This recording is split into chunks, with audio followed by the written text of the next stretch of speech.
గత 500 సంవత్సరాలుగా రామజన్మస్థలం అయిన అయోధ్యలో రామమందిరాన్ని పునర్నిర్మించటానికి అనేక యుద్ధాలు జరిగాయి. వేలాది మంది ప్రజలు పోరాటాలు చేశారు. 80వ దశకంలో ఆలయ పునర్నిర్మాణం కోసం కరసేవకులు పోరాటాన్ని చేపట్టినప్పుడు వందలాది మంది రామభక్తులు పోలీసుల చేతుల్లో హతమయ్యారు. 1992లో జరిగిన కరసేవ సమయంలో రామభక్తులు తీవ్ర ఆగ్రహంతో బాబ్రీ మసీదును నేలమట్టం చేశారు. తాత్కాలిక రామమందిరాన్ని నిర్మించారు. ఇన్ని పోరాటాల తర్వాత రామమందిర వివాదం కోర్టు మెట్లు ఎక్కింది. అయినప్పటికీ కోర్టులో చర్చలు ఫలించలేదు. చీఫ్ జస్టిస్ రంజన్ గొగోయ్ నాయకత్వంలో రామమందిరం కేసు విచారణ జరిగింది. రామజన్మ తరపు న్యాయవాదిగా 93 ఏళ్ల పరాశరన్ వాదనలు వినిపించారు. అయితే శ్రీరామునిపై తనకున్న అచంచలమైన భక్తిని విశ్వసించిన కేశవ పరాశరన్ భగవంతుని కార్యాన్ని అత్యంత భక్తి శ్రద్ధలతో చేశారు. పరాశరన్ను తన సీనియారిటీని దృష్టిలో పెట్టుకొని కూర్చొని వాదనలు వినిపించాలని చీఫ్ జస్టిస్ రంజన్ గొగోయ్ ఆదేశించారు. దానికి బదులుగా పరాశరన్, నేను శ్రీరామునికి అనుకూలంగా వాదిస్తున్నాను కనుక నిలబడి వాదిస్తాను అని అలాగే వాదించారు. అంతేకాదు, కేసు వాదించే సమయంలో ఆయన బూట్లు ధరించలేదు. రామజన్మభూమి కేసును సుప్రీంకోర్టులో 40 రోజుల పాటు విజయవంతంగా వాదించి 5 శతాబ్దాల పోరాటానికి ముగింపు పలికిన కేశవ్ పరాశరన్ను భారత చట్టాల పితామహుడు అని మద్రాస్ హైకోర్టు మాజీ ప్రధాన న్యాయమూర్తి సంజయ్ కిషన్ కౌల్ అభివర్ణించారు. మతంతో రాజీ పడకుండా న్యాయవాద వృత్తికి ఎంతో కృషి చేసిన వ్యక్తి అని కొనియాడారు. సుప్రీంకోర్టులో వాదిస్తున్న సమయంలో వేల సాక్ష్యాలను ఉదహరించాలి. ఇందుకోసం కేశవ పరాశరన్కు డజనుకు పైగా లాయర్లు సహకరించారు. అతని బృందంలోని ప్రధాన 6 న్యాయవాదులు యోగేశ్వరన్, అనిరుద్ధ శర్మ, శ్రీధర్ పొట్టరాజు, అదితి డానీ, అశ్వనీ కుమార్ డిఎస్, భక్తి వరదన్ సింగ్ రామజన్మభూమి కేసును కోర్టులో వాదిస్తున్నప్పుడు పరాశరన్ తన వాదనను బలపరిచేందుకు అనేక హిందూ గ్రంథాలను, శ్లోకాలను సాధారణ ఉదాహరణల రూపంలో ఉపయోగించారు. అయోధ్యలో 40 నుండి 50 మసీదులు ఉన్నాయని, ముస్లింలు ఎక్కడ కావాలంటే అక్కడ ప్రార్థనలు చేసుకోవచ్చు.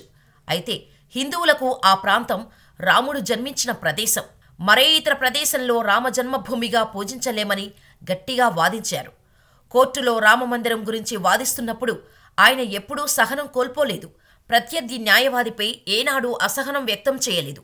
సున్నీ వక్ఫ్ బోర్డు లాయర్ రాజీవ్ ధావన్ వాదించేటప్పుడు చాలాసార్లు అరుస్తూ ఉండేవాడు.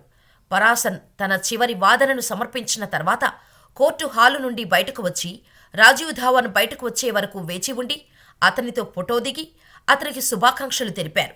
అంతేకాదు, తమ మధ్య గొడవ కోర్టు హాలు లోపల మాత్రమేనని, బయటకు వస్తే మనసులో ఎలాంటి చెడు అభిప్రాయం ఉండదని చెప్పారు. అంతేకాదు, రామమందిరం విషయంలో వాదించడానికి ఒక్క పైసా కూడా తీసుకోకుండా దేవుడి పనికి పూనుకున్నారు కేశవ పరాశరన్. కోర్టులో 8 గంటల వాదన తర్వాత ఆఫీస్కు వచ్చి మరుసటి రోజు వాదనకు నోట్స్ రాసుకునే పనిలో నిమగ్నమయ్యేవారట. 93 ఏళ్ల వయసులో కూడా కేశవ పరాశరన్ అంకిత భావం ఎలా ఉండేదో మనం గుర్తించవచ్చు. రామజన్మభూమి కేసు తీర్పు రోజున పరాశరన్ ఢిల్లీలోని తన ఫ్లాటుకు తిరిగి వచ్చినప్పుడు ఆశ్చర్యకరమైన సంఘటన జరిగిందట. అప్పటి వరకు కనిపించని కోతులు ఒక్కసారిగా కనిపించి చెట్లపై దుముకుతూ సందడి చేశాయట. రాముడి జన్మభూమి ఆయనకే లభించిందన్న ఆనందంతో హనుమంతుడు ఇలా చేశాడని భారత ప్రభుత్వ అదనపు సాలిసిటర్ జనరల్గా పనిచేసిన ప్రముఖ న్యాయవాది నరగుంద అన్నారు. అసలు ఈ కేసుకు రామజన్మభూమి ట్రస్టు పరాశరన్నే ఎంచుకుందంటే శబరిమలలోకి మహిళల ప్రవేశానికి సుప్రీంకోర్టు అనుమతించినప్పుడు నాయర్ సేవా సొసైటీ తరపున సుప్రీంకోర్టు నిర్ణయానికి వ్యతిరేకంగా పరాశరన్ ధర్మాసనం ముందు వాదించారు. అయ్యప్ప స్వామి దేవాలయం పవిత్రతను కాపాడటానికి ఒక నిర్దిష్ట వయసు గల స్త్రీలను ప్రవేశించకుండా తప్పనిసరిగా నిషేధించవలసి ఉంటుందని వాదించారు. ఈ కేసును ఆయన వాదించిన విధానం వల్లే రామజన్మభూమి ఈ కేసును ఆయనకు మాత్రమే వాదించగలరు అని నమ్మింది. 2008లో రామజన్మభూమి ట్రస్టు పోరాటం పీక్ స్టేజ్కు చేరుకుంది. అక్టోబర్ 9, 1927న రామజన్మభూమి ట్రస్ట్ బోర్డు కేశవ్ పరాశరన్ను ఆశ్రయించింది. 1927లో తమిళనాడులోని శ్రీరంగంలో జన్మించారు పరాశరన్. తండ్రి కేశవ అయ్యంగార్, ఈయన కూడా న్యాయవాది, వేద పండితుడు.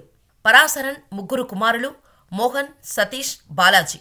వారు కూడా న్యాయవాదులే. పరాశరన్ 1958లో అత్యున్నత న్యాయస్థానంలో ప్రాక్టీస్ ప్రారంభించారు.